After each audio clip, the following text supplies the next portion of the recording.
الحمد لله رب العالمين والصلاة والسلام على نبينا محمد وعلى آله وصحبه أجمعين. رب اشرح لي صدري ويسر لي أمري واحلل عقدة من لساني يفقه قولي.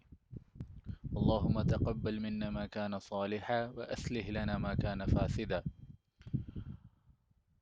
انشاءاللہ تعالی آج ہم لوگ جنگ احزاب کے ہی سلسلے کو آگے کنٹینیو کر رہے ہیں، لیکن اس سلسلے میں ہم واقعات کے تسلسل پہ بات کر چکے ہیں، جو بھی ڈفرینٹ انسیڈنٹس اپنے سیکوینس میں ہوئے ہیں اس جنگ کے اندر، اس پہ ہم نے تھوڑی بات کر لی تھی، اور ایک بریف انڈرسٹینڈنگ پوری جنگ کی آپ کے سامنے آ گئی تھی، کون سے انسیڈنٹ کب ہوئے، کس طرح نبی صلی اللہ علیہ وسلم نے انتظامی امور سنبھالے، کس طرح کی جو ہے وہ پلاننگس وغیرہ تھیں، اور پھر کس طرح جو ہے وہ قریش میں اور غطفان میں اور بنو قریظہ میں آپس میں تفرقہ ہوا، کس طرح نعیم بن مسعود رضی اللہ عنہ کا رول اس میں کرٹیکل تھا، کس طرح نبی صلی اللہ علیہ وسلم نے دعا اللہ تعالیٰ سے کی اور کس طرح ان دعاؤں کا اثر ہوا، اور کس طرح پھر کفار مشرقین کے جو خیمے تھے وہ اکھڑ گئے تیز ہوا کی آندھیوں میں، اور نبی صلی اللہ علیہ وسلم کا کے دعا کا اثر جو ہے وہ دکھا، اور پھر حذیفہ بن یمان کا واقعہ بھی ہم نے پڑھا تھا. تو گویا کہ ہم نے یعنی بریفلی پوری جنگ کی اسٹڈی کر لی ہے. آج کا جو ہمارا ٹاپک ہے، 5-6 آیتیں ہیں کچھ قرآن کی جو اس موقع سے نازل ہوئی ہیں، اور بھی آیتیں نازل ہوئی ہیں جنگ احزاب کے کانٹیکسٹ میں. پوری سورہ احزاب جو ہے اسی پس منظر میں نازل ہوئی ہے، لیکن نوٹ کرنے کی بات یہ ہے کہ ان میں سے بعض جو ہیں وہ منافقین کا تذکرہ کرتی ہیں. جیسے مثال کے طور پہ سورہ احزاب میں ہی آیت نمبر 11 ٹو 20، 11 سے 20 تک میں منافقین کا تذکرہ ہے، اس لیے ہم نے اس کو پہلے پڑھ لیا ہے. اگر آپ کو یاد ہو، کچھ لیکچرز پہلے ہم نے منافقین کے ذکر کو کیا تھا کہ کس طرح ان کا رول تھا جنگ احزاب میں، اور جب ہم ان کے بارے میں بات کر رہے تھے، جیسا کہ ہر جنگ میں، یعنی جنگ بدر آن ورڈز، ہم ہر جنگ میں، انفیکٹ ہجرت کے بعد بھی ہم نے ایک ٹاپک منافقین کے اوپر رکھا تھا، جس میں ہم نے سورہ بقرہ کی روشنی میں ان کے کچھ ایٹریبیوٹس کو بیان کیے تھے. اس کے بعد سے ہم تسلسل سے سیکوینس کے ساتھ جو ہے ہر جنگ میں جو ان کا کنٹریبیوشن ہے اور جو قرآن ان کے بارے میں نازل ہوتا ہے اس کو بھی بیان کرتے ہیں، جو عام جنگ پہ تبصرہ جو قرآن کا ہوتا ہے اس کو بھی بیان کرتے ہیں، اور کسی بھی سگنیفیکنٹ انسیڈنٹ جو سیرت میں ہوتا ہے اس کے پس منظر میں جو قرآن نازل ہوتا ہے اس کوشش کرتے ہیں کہ اس کا کچھ حصہ ہم اس سیرت کے دروس کے پارٹ میں پڑھ لیں. تو منافقین کا تذکرہ جب ہوا تھا تو ہم نے سورہ احزاب کی آیت نمبر 11 ٹو 20 کو کیا تھا، بلکہ ہم نے 11 ٹو 18 ہی پڑھا تھا، لیکن میں نے بتایا تھا کہ 11 ٹو 20 جو ہے وہ تذکرہ منافقین پہ مبنی ہے. تو آج جو ہم آیتیں پڑھیں گے وہ بیسیکلی ہوں گی آیت نمبر میرے خیال میں غالباً 21 آن ورڈس، 21 ٹو 25 کچھ آیتیں پڑھیں گے، اور آیت نمبر 9، 10 اور 11 بھی پڑھیں گے. 9، 10 اور 11، 11 ہم پہلے پڑھ چکے ہیں. انفیکٹ 11 جب ہم نے اس وقت پڑھا تھا تو ہم نے اس پہ کوئی تبصرہ نہیں کیا تھا، 12 سے سٹارٹ کیا تھا کیونکہ وہاں سے اصل منافقین کا ذکر ہے. تو ہم 9 ٹو 11 تین آیتیں پڑھیں گے شارٹ میں. ان آیتوں پہ بہت زیادہ تبصرہ نہیں کریں گے کیونکہ یہ آیتیں سرسری طور پہ دوران جنگ بھی بعض مواقع میں یعنی ضمناً بیان کی جا چکی ہیں نا، تو ان کی بہت ہی سرسری سی تفسیر آپ کے سامنے رکھیں گے. اور پھر انشاءاللہ تعالی ہم آیت نمبر 21 ٹو 25 جو ہے وہ خاص طور پہ پڑھیں گے، جو اس موقع پہ خاص جنگ کے تناظر میں نازل ہوئی ہے، اور خاص طور پہ جو ہے یعنی مومنین کے بارے میں نازل ہوئی ہے نا. تو وہ پڑھیں گے تاکہ ہمارا یعنی ایک سگنیفیکنٹ پورشن جو منافقین کے بارے میں تھا وہ آلریڈی کور ہو چکا ہے، یہ 2-3 آیتیں ہو جائیں گی اور وہ 5 آیتیں ہو جائیں گی. تو اس طرح آیت نمبر 25 تک بیسیکلی جنگ احزاب میں جو آیتیں نازل ہوئی ہیں وہ پورا کا پورا کور ہو جائے گا. اس کے بعد کی کچھ آیتیں ہیں جنگ یعنی سورہ احزاب میں ہی، وہ سورہ احزاب میں آیتیں ہیں بنو قریظہ کی جنگ پہ تبصرہ ہے وہ. تو ہم جب بنو قریظہ کی جنگ اس کے جسٹ بعد پڑھنے والے ہیں تو اس کے ساتھ ہی ملا کے ہم ان 4-5 آیتوں کو پڑھ لیں گے انشاءاللہ تعالی. پھر 30 آن ورڈس، جو سورہ احزاب میں آیت نمبر 30 آن ورڈس جو ہیں وہ جنگ احزاب کے بعد پیش آنے والے بہت سے واقعات، خاص طور پر جن کا تعلق جو ہے وہ اسلامی سوسائٹی سے تھا، یعنی سوشل ایسپیکٹ کے بہت سارے قوانین جو ہیں جنگ احزاب کے بعد اترے ہیں. مثال کے طور پر ایک پردے کا جو قانون ہے اپنی پوری تفصیل کے ساتھ، یعنی ابتداءً جو ہے پردہ موجود تھا لیکن پوری تفصیل کے ساتھ ایک شرعی حکم کے صورت میں جنگ احزاب کے بعد اترا ہے. تو اس کی تفصیلات بھی آ جائیں گی. پھر نبی صلی اللہ علیہ وسلم کا نکاح جو زینب بنت جہش کے ساتھ ہوا ہے رضی اللہ عنہ، تو اس کا تذکرہ بھی آئے گا جنگ احزاب میں. پھر جنگ احزاب کے بعد سورہ احزاب میں پھر حضرت زید بن حارثہ رضی اللہ عنہ کا جو معاملہ تھا، یعنی منہ بولے بیٹے کا جو قانون ہے، اس تعلق سے بھی چند آیتیں سورہ احزاب میں اتری ہیں، وہ بھی ہم انشاءاللہ پڑھیں گے اور اپنے وقت پہ. تو یہ کچھ ٹاپکس ہوں گے جو ہم آگے تسلسل کے ساتھ کور کریں گے. تو انشاءاللہ تعالی اسی تمہید کے ساتھ ہم آگے بڑھتے ہیں.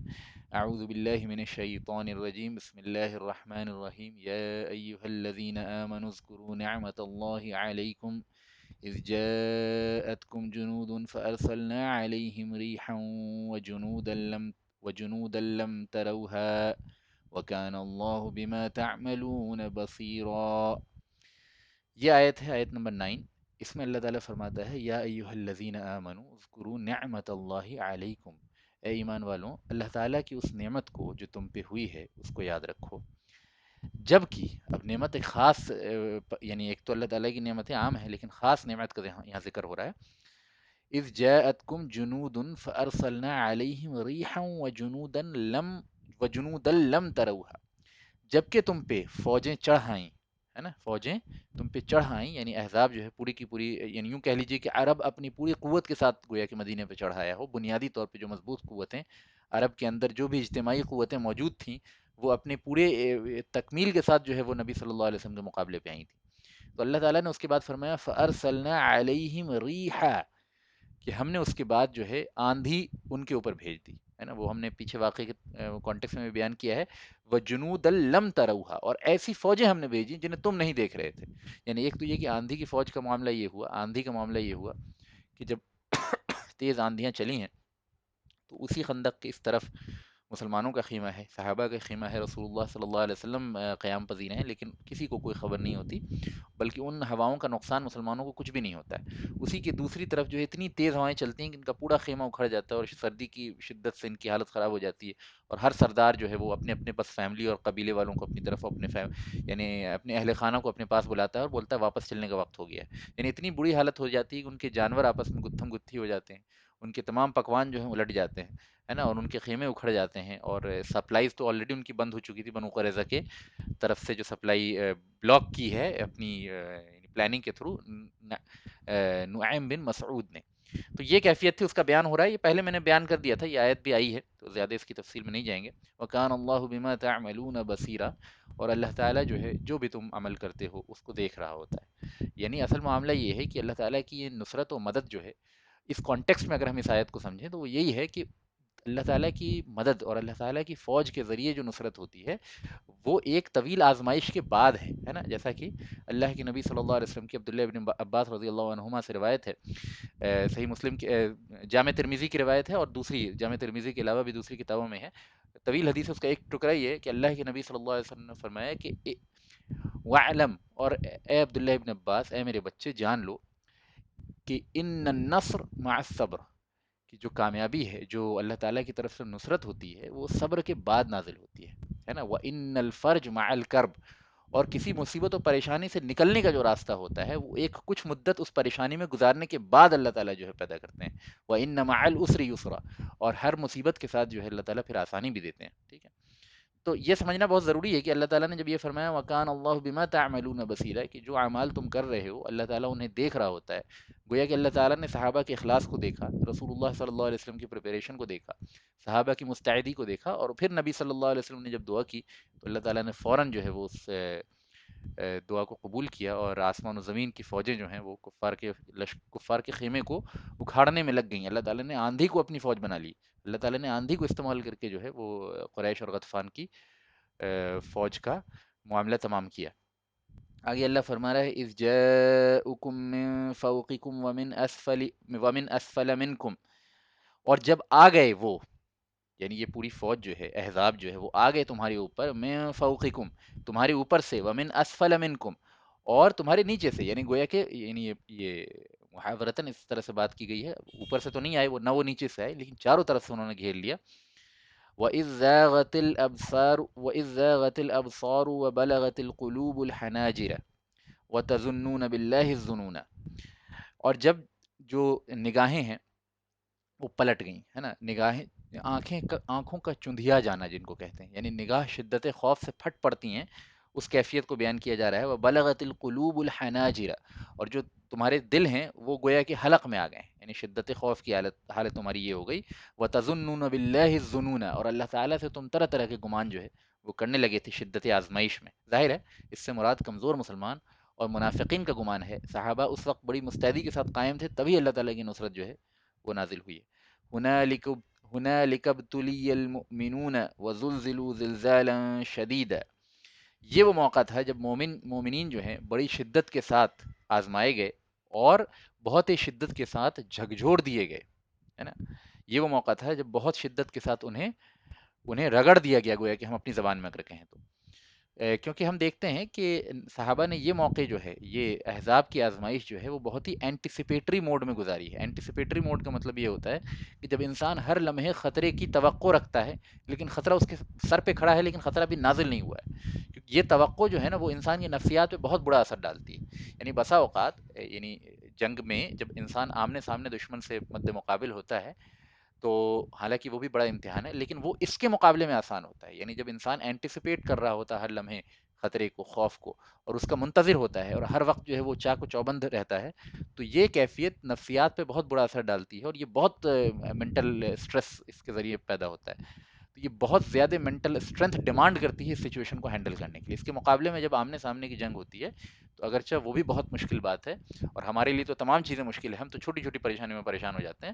لیکن ہم کمپیریٹیو ایک بات کر رہے ہیں کہ جب آمنے سامنے کی جنگیں ہوتی ہیں تو بسا اوقات اس میں مضبوطی دکھانا ریلیٹیولی آسان ہوتا ہے، ریدر دین اس موقع پہ جب انسان اینٹیسپیٹری موڈ میں ہو اور ہر وقت جو ہے خطرے کی توقع کر رہا ہو. تو یہ آزمائش کا ذکر جو ہے یہاں اللہ تعالیٰ نے کیا ہے.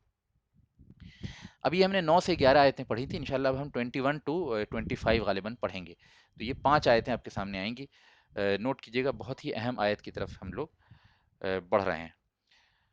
اللہ تعالیٰ فرماتا ہے لَقَدْ كَانَ لَكُمْ فِي رَسُولِ اللَّهِ أُسْوَةٌ حَسَنَةٌ لِمَنْ كَانَ يَرْجُو اللَّهَ وَالْيَوْمَ الْآخِرَ وَذَكَرَ اللَّهَ كَثِيرًا.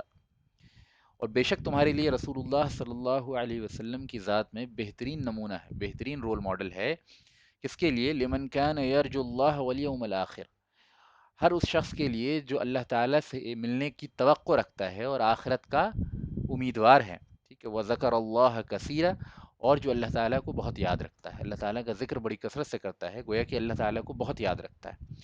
تو ہر ایسے شخص، یعنی ہر وہ انسان جس کے اندر یہ اوصاف پائے جائیں،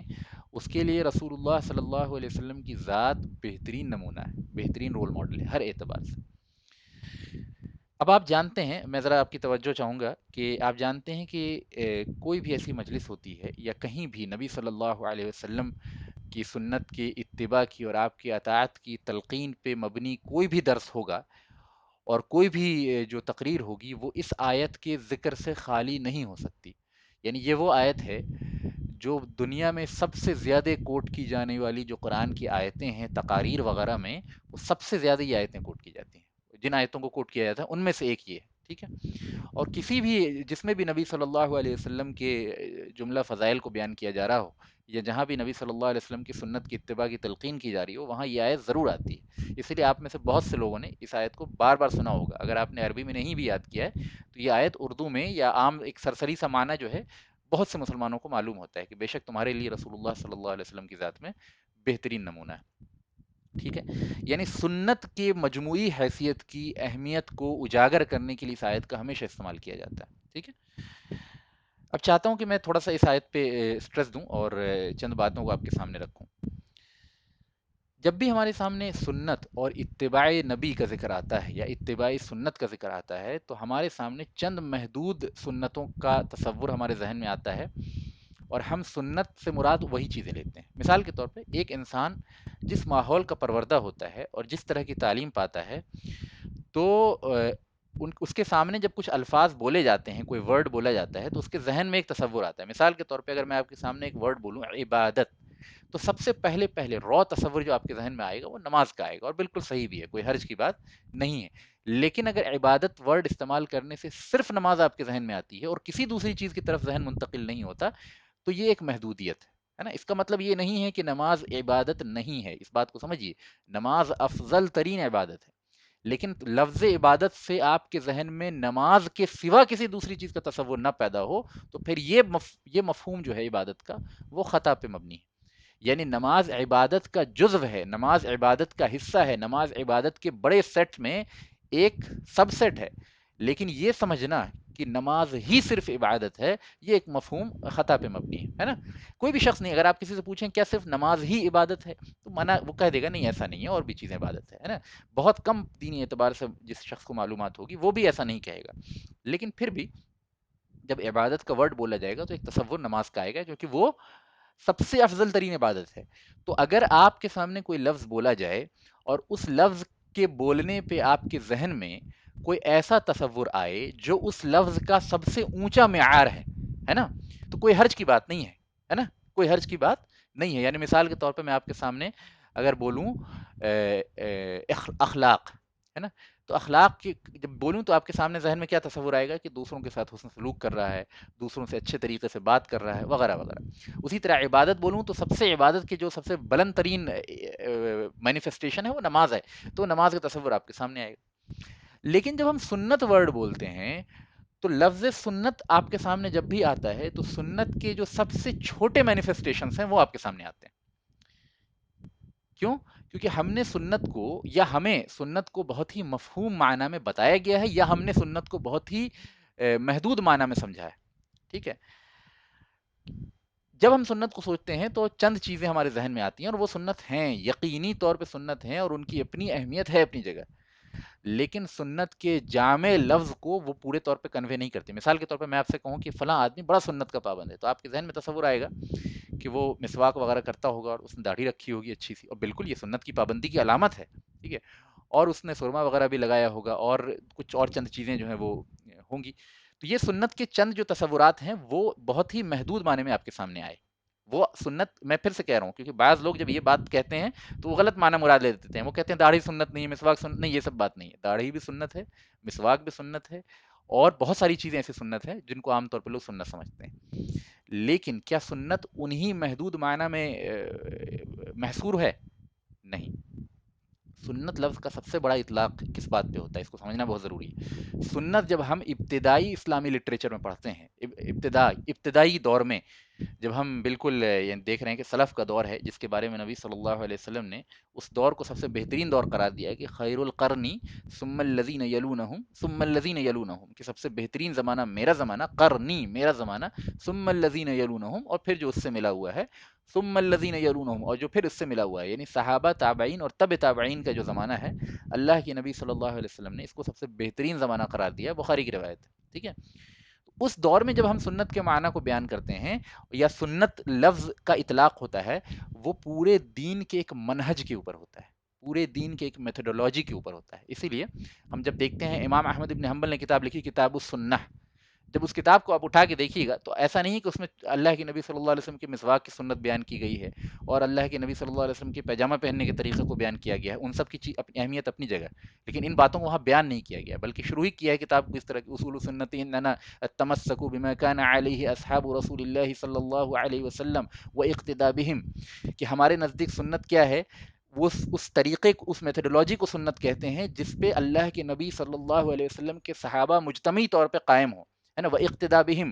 اور ان کی اتباع کرنے کو سنت کہتے ہیں۔ گویا کہ سنت ایک بہت براڈر کانٹیکس میں امام احمد ابن حنبل نے سمجھا۔ اسی طرح امام مزنی جو امام شافعی کے بہت مشہور شاگرد ہیں، انہوں نے کتاب لکھی کتاب السنہ، اس میں پورے کتاب میں صرف اور صرف منہج کا ذکر ہے، میتھڈولوجی کا ذکر ہے کہ دین کو سمجھنے کی میتھڈولوجی کیا ہونی چاہیے، کن چیزوں پہ ایمان لانا ضروری ہوتا ہے، کن چیزوں کی انڈرسٹینڈنگ ضروری ہوتی ہے، کون سے جو عقائد ہیں جن کا سمجھنا بہت ضروری ہوتا ہے۔ یعنی یہ حضرات جب لفظ سنت استعمال کرتے تھے اپنی کتابوں میں تو ایک بہت ہی جامع معنی میں استعمال کرتے تھے، اور ہم نے اس سنت کو بہت محدود معنوں میں سمجھنا شروع کر دیا ہے،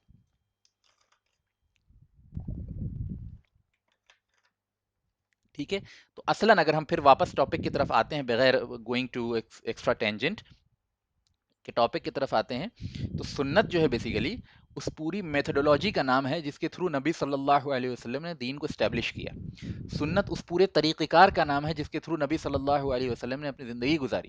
سنت اس پورے پروسیس کا نام ہے جس کے تھرو نبی صلی اللہ علیہ وسلم نے دعوت و تبلیغ کا کام کیا، اور اپنی اس کار منصبی کے فریضے کو انجام دیا، اس طریقے کا نام سنت ہے۔ اب ظاہر ہے اس میں ہر چیز آ جاتی ہے، اس میں آپ کا لباس بھی آ جاتا ہے، میں آپ کی داڑھی بھی آ جاتی ہے، اس میں آپ کا امامہ پہننے کا طریقہ بھی آ جاتا ہے، اس میں آپ کا کھانا پینے کا بھی طریقہ آ جاتا ہے، اس میں نبی صلی اللہ علیہ وسلم کا اپنی بیویوں سے سلوک بھی آ جاتا ہے، اس میں عام مسلمانوں کے ساتھ جو آپ کی اجتماعی معاملات ہیں وہ بھی آ جاتے ہیں، اس میں نبی صلی اللہ علیہ وسلم کا جنگ کا طریقہ کار بھی آ جاتا ہے، اس میں نبی صلی اللہ علیہ وسلم کے صلح کرنے کے طریقے بھی آ جاتے ہیں، اس میں نبی صلی اللہ علیہ وسلم کی شجاعت اور بہادری جو جنگ میں ثابت قدمی ہوتی تھی وہ بھی آ جاتی ہے، اس میں نبی صلی اللہ علیہ وسلم کی عام مسلمانوں پہ شفقت جو ہوتی تھی وہ بھی آ جاتی ہے۔ ہر وہ چیز جو پورے اس دین کے منہج کو ایکسپلین کرتی ہو اس کا نام سنت ہے۔ اسی لیے نبی صلی اللہ علیہ وسلم نے فرمایا کہ جو شخص ومن اعرض عن سنتی، جو شخص میری سنت سے اعراض کرتا ہے فلیس منی، وہ مجھ سے نہیں ہے۔ تو اس کا مطلب یہ نہیں کہ اگر کوئی ایک شخص ایک سنت چھوڑ دے تو نبی صلی اللہ علیہ وسلم کی اس وعید کا مستحق ہو جائے گا، ایسا نہیں ہے، بلکہ یہ پوری میتھڈ کا نام ہے سنت، ٹھیک ہے؟ تو جب ہم اس آیت کو دیکھتے ہیں تو ہم غور کیجئے کہ یہ آیت کس موقع پہ نازل ہوئی ہے۔ جس آیت کو ہم سنت کے اہمیت کے لیے استعمال کرتے ہیں اور بالکل صحیح استعمال کرتے ہیں، وہ آیت کس موقع پہ نازل ہوئی ہے؟ یہ آیت اس موقع پہ نازل ہوئی ہے جب صحابہ پہ ان کی پوری زندگی میں سب سے بڑا خطرہ منڈلا رہا تھا، جب اسلام پہ سب سے بڑا حملہ ہوا تھا، جب عرب کی تمام قوتیں جمع ہو کے رسول اللہ صلی اللہ علیہ وسلم پہ حملہ آور ہو گئیں، مدینے پہ حملہ آور ہو گئیں، اس وقت نبی صلی اللہ علیہ وسلم نے شجاعت کا، انکساری کا، قربانی کا، مقابلہ کرنے کا اور مضبوطی کا، عزم کا، ہمت کا، صبر کا جو اگزامپل سیٹ کیا، یہاں تک کہ صحابہ اگر کوئی کام مشکل کام میں پڑے ہوتے نبی صلی اللہ علیہ وسلم اس سے بڑی مشقت اٹھاتے تھے۔ صحابہ اگر ایک پتھر اٹھاتے تھے نبی صلی اللہ علیہ وسلم دو پتھر اٹھاتے تھے۔ صحابہ اپنے پیٹوں پر اگر ایک پتھر باندھتے تھے بھوک کی شدت میں تو نبی صلی اللہ علیہ وسلم دو پتھر باندھتے تھے۔ صحابہ دن بھر میں اگر دو کھجور کھاتے تھے تو رسول اللہ صلی اللہ علیہ وسلم ایک کھجور کھاتے تھے، ہے نا؟ اگر صحابہ 2 گھنٹے پہرا دیتے تھے تو رسول اللہ صلی اللہ علیہ وسلم 4 گھنٹے پہرا دیتے تھے، باوجود اس کے کہ صحابہ کو یہ چیز پسند نہیں تھی کہ نبی صلی اللہ علیہ وسلم کام کریں اس طرح سے، لیکن آپ نے آگے بڑھ کے مشقت اور مصیبت کے موقع پہ لیڈ کیا ہے۔ اس اس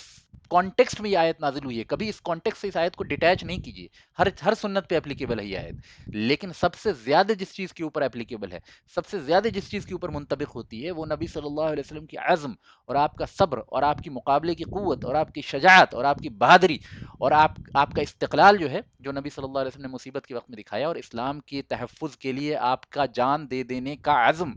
اور صحابہ کے تحفظ کے لیے اپنے آپ کو آگے کرنے کا عزم اور مصیبت کے وقت اللہ تعالیٰ کی رضا کے لیے بڑی سے بڑی مشقت پہ صبر کر لینے کا عزم، یہ وہ سنت ہے جو سب سے زیادہ اس بات کی مستحق ہے کہ اس کو اس آیت پہ فٹ کیا جائے، ہے نا؟ اور بھی سنتیں مستحق ہیں لیکن سب سے زیادہ جو مستحق ہیں وہ یہ سنت ہے۔ تو آپ صلی اللہ علیہ وسلم کا طریقہ جہاد کیا تھا؟ آپ صلی اللہ علیہ وسلم کا طریقہ صلح کیا تھا؟ آپ صلی اللہ علیہ وسلم کا کفار سے مقابلہ کرنے کا اور دشمن سے مقابلہ کرنے کا طریقہ کیا تھا؟ یہ وہ موقع ہے جس موقع کے کانٹیکس میں یہ آیت اتری ہے۔ تو اس کو بالکل اس کانٹیکس سے ڈیٹیچ کر کے بہت ہی محدود معنی میں استعمال کرنا یہ ایک جرم ہے جو ہم سنت کے ساتھ کرتے ہیں، یعنی ہم سنت کے براڈر کانٹیکس سے ہٹا کے بس چند محدود چیزوں کو سنت سمجھتے ہیں، یہ غلط ہے نا؟ اگرچہ ان کے اپنے فضائل ہیں اور ان کی اپنی اہمیت ہے اور ان کی اپنی مقام ہے،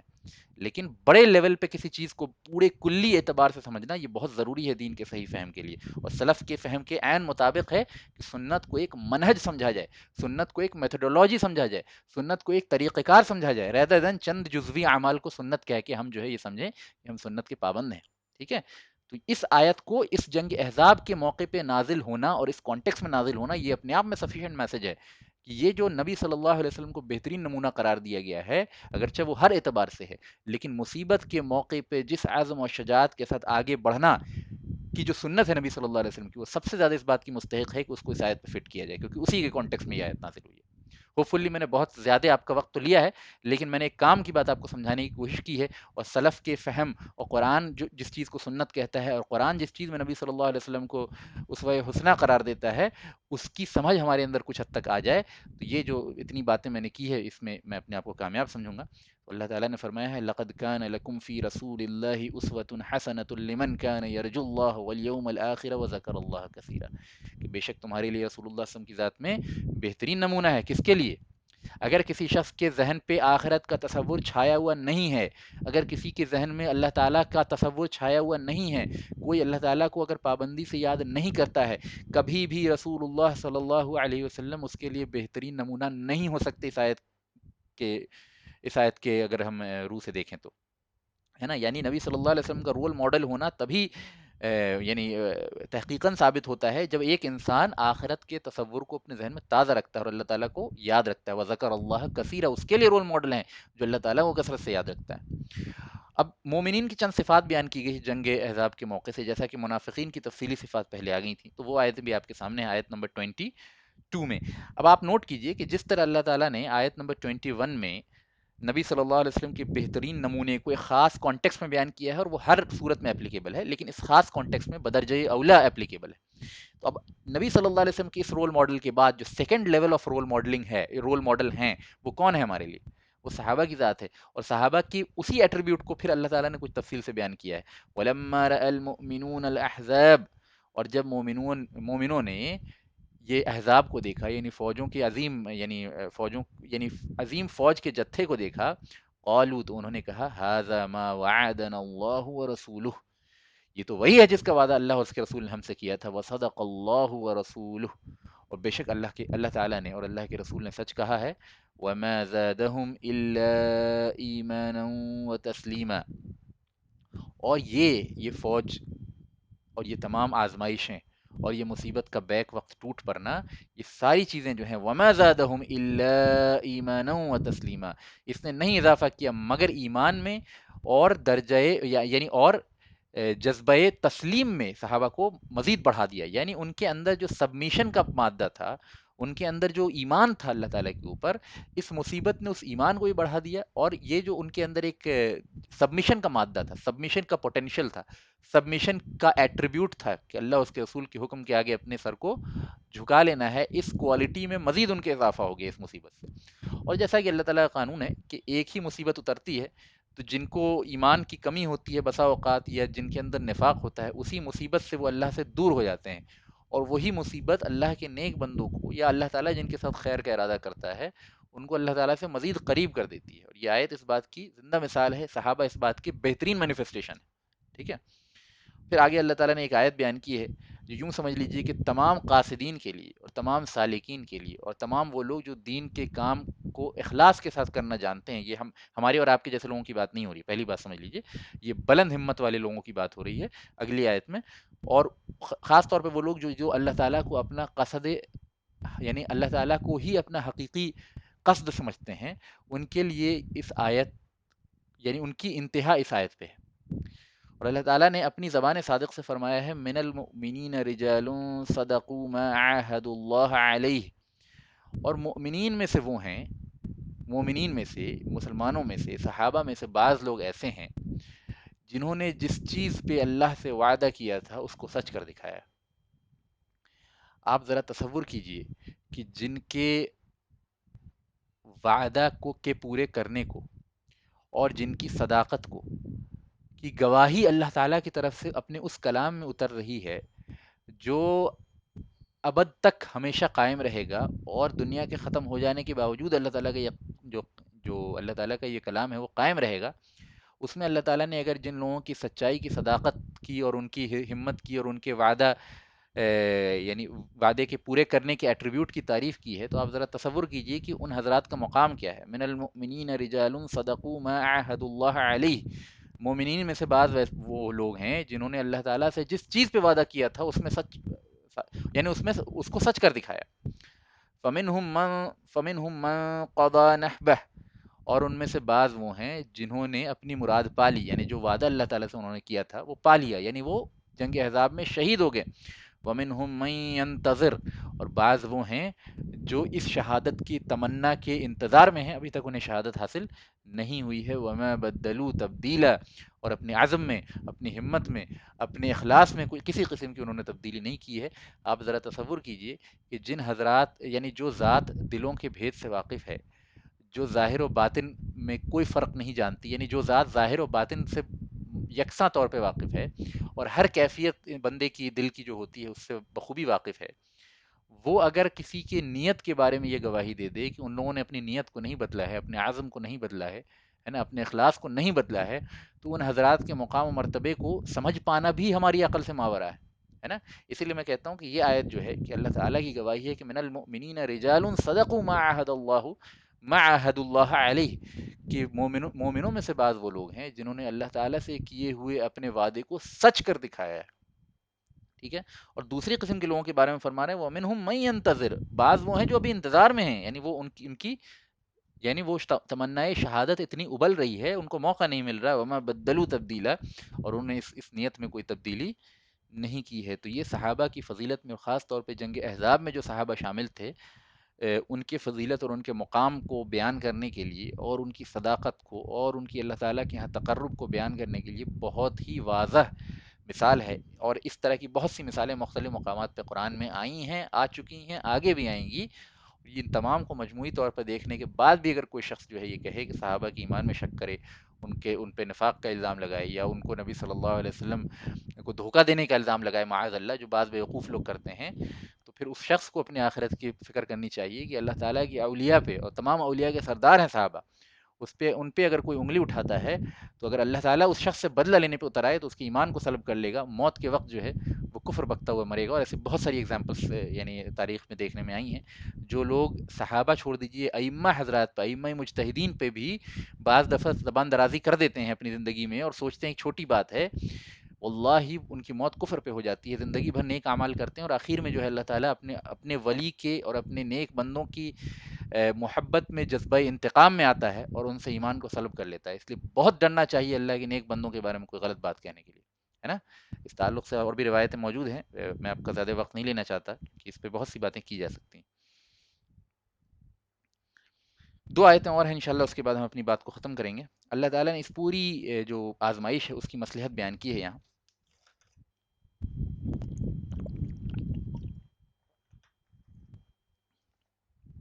یعنی یہ سارے امتحانات کیوں ہوئے؟ لِيَجْزِيَ اللَّهُ الصَّادِقِينَ بِصِدْقِهِمْ وَيُعَذِّبَ الْمُنَافِقِينَ إِن شَاءَ أَوْ يَتُوبَ عَلَيْهِمْ إِنَّ اللَّهَ كَانَ غَفُورًا رَحِيمًا۔ یہ ساری آزمائش کس وجہ سے ہوئی؟ لِيَجْزِيَ اللَّهُ الصَّادِقِينَ بِصِدْقِهِمْ، تاکہ اللہ تعالیٰ نیک لوگوں کو، سچوں کو، یہاں سچوں سے مراد صرف یہ نہیں ہے کہ جو باتوں میں سچے ہوں، بلکہ جو ان کے قلبی عہد ہوتے ہیں اللہ تعالیٰ سے، جو دلی طور پہ انسان اللہ تعالیٰ سے عہد کرتا ہے، اور جو انہوں نے نبی صلی اللہ علیہ وسلم سے عہد کیا، گویا کہ وہ اللہ سے ہی عہد کیا نا۔ چنانچہ اللہ تعالیٰ نے سورہ فتح میں بھی بیان کیا ہے کہ ان الذین یبایعونک انما یبایعون اللہ، جو جن لوگوں نے آپ سے بیعت کی، گویا کہ انہوں نے اللہ سے بیعت کی۔ تو یہ جو وعدہ انہوں نے کیا نبی صلی اللہ علیہ وسلم سے، ان کے تحفظ کا، ان کی خدمت کا، اور ان کی اطاعت کا، اور ان کے لیے جان دینے کا، یہ ان میں وہ سچے ثابت ہوئے، جیسا کہ پچھلی آیت میں اس کی وضاحت ہے۔ تو اللہ تعالیٰ نے فرمایا ہے کہ یہ ساری آزمائش اسی لیے تھی کہ لیجزی اللہ الصادقین بصدقہم، تاکہ اللہ تعالیٰ سچوں کو ان کے سچ کے سبب جو ہے جزائے خیر دے، وَيُعَذِّبَ الْمُنَافِقِينَ إِن شَاءَ أَوْ يَتُوبَ عَلَيْهِمْ، یا پھر منافقین کو عذاب دے چاہے تو، یا پھر ان کی طرف متوجہ ہو، یعنی ان کو توبہ کی توفیق عطا فرما دے۔ ان اللہ کان غفور الرحیم، اور بے شک اللہ تعالیٰ جو ہے وہ غفور ہے اور رحیم ہے۔ نوٹ کیجئے گا کہ صرف جنگ احزاب کی مصیبت نہیں، دنیا کے اندر جتنی بھی آزمائشیں آتی ہیں وہ در حقیقت یعنی اجتماعی آزمائشیں جو بھی آتی ہیں وہ اسی سبب سے آتی ہیں کہ لیجزی اللہ الصادقین بصدقہم، تاکہ اللہ تعالیٰ سچوں کو ان کے سچ کے سبب جو ہے جزائے خیر دے، ویعذب المنافقین، اور منافقین کو عذاب دے، ان شاء، چاہے تو، اگر اللہ چاہے تو انہیں عذاب دے، او یتوب علیہم، یا پھر ان کی طرف متوجہ ہو جائے یا ان کو توبہ کی توفیق دے دے۔ ان اللہ کان غفور الرحیم، اور بے شک اللہ تعالیٰ جو ہے غفور ہے، رحیم ہے۔ نوٹ کیجئے گا یہاں پہ کہ اللہ تعالیٰ نے منافقین کے لیے بھی توبے کے دروازے کو اوپن رکھا ہے۔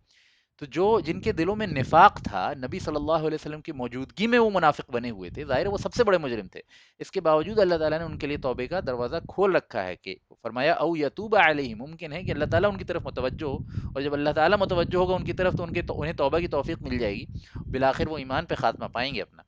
تو اللہ تعالیٰ نے جو اپنی صفت یہاں بیان کی، ان اللہ کان غفور الرحیم، بے شک اللہ تعالیٰ غفور الرحیم ہے۔ نوٹ کیجئے کہ اگر منافقین کے لیے توبے کا دروازہ کھلا ہوا ہے تو گناہگار، فساق اور فجار مسلمانوں کے لیے تو لازمی طور پہ کھلا ہوا ہے۔ یعنی ایک انسان گناہ میں کسی بھی مقام و مرتبے تک پہنچ جائے، جب تک اس کے دل میں اللہ اور اس کے رسول کا یقین ہے، اور اللہ اس کے رسول کی کچھ محبت اس کے دل میں قائم ہے، اور ان کی سچائی اور ان کی تعظیم اس کے دل میں ہے، چاہے وہ گناہ میں کسی مقام پہ بھی پہنچ جائے، تو وہ اس مقام پہ گناہ میں رہنے کے باوجود منافقین سے نیچے ہے گناہ میں، ہے نا۔ ایک منافق اگر نماز باجماعت پڑھتا ہے اور یہ سارے کام کرتا ہے جو منافقین مدینہ کیا کرتے تھے، اس کے باوجود اگر اس کے دل کے اندر نفاق ہے نا، منافقت ہے، تو وہ گنہگار مسلمانوں سے بہت بدتر ہے۔ ایک مسلمان جو دل میں اللہ اس کے رسول کی کچھ محبت پاتا ہے، کچھ تعظیم پاتا ہے، اور ان کو سچا جانتا ہے، اور یعنی ان کا باغی نہیں ہے، ان سے نفرت نہیں کرتا، ان سے بغض نہیں رکھتا، تو یہ گناہ میں کسی مقام پہ بھی پہنچ جائے، منافقین سے کے مقابلے میں اللہ تعالیٰ کا تب بھی محبوب ہے نا؟ تو اس کے لیے تو بدرجہ اولا توبہ کے دروازہ ہمیشہ کھلا ہوا ہے، اور اللہ تعالیٰ نے اس کی وضاحت کر دی، ان اللہ کان غفور الرحیم، بے شک اللہ تعالیٰ غفور ہے اور رحیم ہے، اسی لیے کسی صورت میں بھی نہ اپنے لیے نہ کسی دوسرے گناہ گار مسلمان کے لیے کبھی بھی نا امیدی نہیں ہونی چاہیے، اور نہ نا امیدی کا سبب بننا چاہیے، بلکہ امید کا سبب بننا چاہیے، خاص طور پہ ان لوگوں کے لیے جو موت سے قریب ہیں، چاہے وہ کتنے ہی گناہ گار اپنی زندگی میں کیوں نہ ہوں، اس موقع پہ ان کو ہوپ فل باتیں جو ہے امید بھری باتیں کہنی چاہیے، اگر وہ منافق نہیں ہیں اور اگر وہ کافر نہیں ہیں، تو کتنے ہی بڑے گناہ گار مسلمان ہوں گے، ان کے لیے امید باقی رہے گی، ہے نا؟ اس کا مطلب یہ نہیں ہے کہ گناہ گاروں کو کھلی مطلب چھوٹ ہے، میں یہ بتانا چاہ رہا ہوں کہ آپ اور ہم جو ہیں اس کے لیے ہر موقع پہ امید کا سبب بنے، ہے نا؟ اور اللہ تعالیٰ نے اس کی وضاحت کر دی کہ جب منافقین کے لیے توبہ کا دروازہ کھلا ہوا ہے، تو کتنا ہی بڑا گناہ گار مسلمان کیوں نہ ہو، اس کے لیے تو توبہ کا دروازہ بدرجہ اولا کھلا ہوا ہے۔ وَرَدَّ اللَّهُ الَّذِينَ كَفَرُوا بِغَيْظِهِمْ لَمْ يَنَالُوا خَيْرًا، اور اللہ تعالیٰ نے لوٹا دیا، پلٹا دیا، واپس بھیج دیا اہل کفر کو غصے اور غضب کی حالت میں، یعنی کتنی بڑی فوج لے کے آئے تھے، کتنا بہترین عزم لے کے آئے تھے، کتنے یقین کے ساتھ پہنچے تھے کہ اب تو مدینے سے اسلام کا صفایا ہو جائے گا، اور یہ جو پودا یعنی پھل پھول رہا تھا وہ ہمیشہ کے لیے جڑ سے اکھاڑ دیا جائے گا، لیکن ان کو نہ صرف یہ کہ کچھ فائدہ نہیں ہوا بلکہ نقصان اٹھانا پڑا، اور بہت آپسی انتشار و خلفشار کا شکار ہوئے، تو اور غصے غضب کی حالت میں، بہت ہی ڈس اپوائنٹمنٹ کی حالت میں وہاں سے لوٹے ہیں، تو اللہ تعالیٰ نے اس کی تصویر کشی یہاں کی ہے کہ ورد اللہ الذین کفروا بغیظہم، اور اللہ تعالیٰ نے اہل کفر کو ان کے غصے کی حالت میں واپس لوٹا دیا، لم ینالوا خیرا، کسی بھی قسم کا کوئی اچھائی یا گڈنس جو ہے وہ وہاں سے حاصل نہیں کر سکے، نہ پیسے کے اعتبار سے، نہ فائنینشیل اعتبار سے، نہ پولیٹیکل اعتبار سے، نہ سائیکولوجیکل اعتبار سے، وَكَفَى اللَّهُ الْمُؤْمِنِينَ الْقِتَالَ، اور اللہ تعالیٰ مومنین کی طرف سے قتال میں کافی ہو گیا، یعنی اللہ تعالیٰ سفائسڈ یعنی بلیورس ان دی فائٹ، تو یہ بہت امپورٹنٹ بات ہے کہ اس جنگ میں مسلمانوں نے براہ راست کوئی مقابلہ نہیں کیا، کچھ چھوٹے چھوٹے اسکرمشز ہوئے ہیں، لیکن براہ راست بہت بڑا مقابلہ کوئی نہیں ہوا، تو اصل میں یہ معاوضاتی طور پہ اللہ کی مدد تھی، جس کا اللہ تعالیٰ نے یہاں ذکر کیا ہے، وَكَفَى اللَّهُ الْمُؤْمِنِينَ الْقِتَالَ، اور اللہ تعالیٰ مومنین کے لیے جنگ میں کافی ہو گیا، وَكَانَ اللَّهُ قَوِيًّا عَزِيزًا، اور بے شک اللہ تعالیٰ بڑا قوی ہے اور بہت مائٹی ہے، عزیز ہے نا؟ زبردست ہے، ٹھیک ہے؟ تو یہ چند آیتیں تھیں جو میں نے آپ کے سامنے رکھی ہیں، میرے خیال میں اور کوئی آیت ہم نے سلیکٹ نہیں کی، ایک بار مجھے چیک کر لیں دیجیے، ہاں، تو انشاءاللہ تعالی یہیں پہ آج اپنی بات کو ختم کرتا ہوں، کہ ہم نے جو ہے 5 اور 3 8 آیتیں آج پڑھی ہیں، ان میں سے 5 کچھ قدر تفصیل سے پڑھی ہیں، پہلی 3 کو تھوڑے سرسری انداز میں پڑھی ہیں، تو یہ کچھ آیتیں تھیں جو اس موقع پہ نازل ہوئی تھیں، وہ ہم نے آپ کے سامنے ایک قرآنی تبصرہ رکھ دیا ہے۔ اگلا جو لیکچر ہوگا ہمارا کچھ مسلینیس سٹوریز پہ بیسڈ ہوگا، جو جنگ احزاب کے ہی موقع پہ کچھ واقعات جو پیش آئے ہیں، مسلینیس ہیں اس لیے میں نے ان کو بعد میں رکھا ہے، تو وہ کچھ اسٹوریز آپ کے سامنے آ جائیں گی انشاءاللہ، تو نیکسٹ لیکچر اسی ٹاپک پہ ہوگا، اس کا اگلا لیکچر جو ہوگا ہم پھر بنو قریظہ کے ساتھ جو رسول اللہ صلی اللہ علیہ وسلم کا معاملہ ہوا ہے، یہود کا آخری قبیلہ جو مدینے کے اندر بڑے قبائل میں سے جو آباد تھا،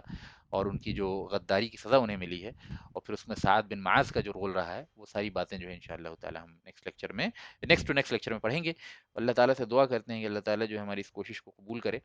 اور جو اس میں خطا ہو گئی اللہ تعالیٰ اس کو معاف کرے، وصلی اللہ تعالی علی نبینا محمد وعلی آلہ وصحبہ اجمعین، انشاءاللہ تعالی یہیں پہ کلوز کرتے ہیں اور آپ لوگوں کے سوال جواب کو لے لیں گے۔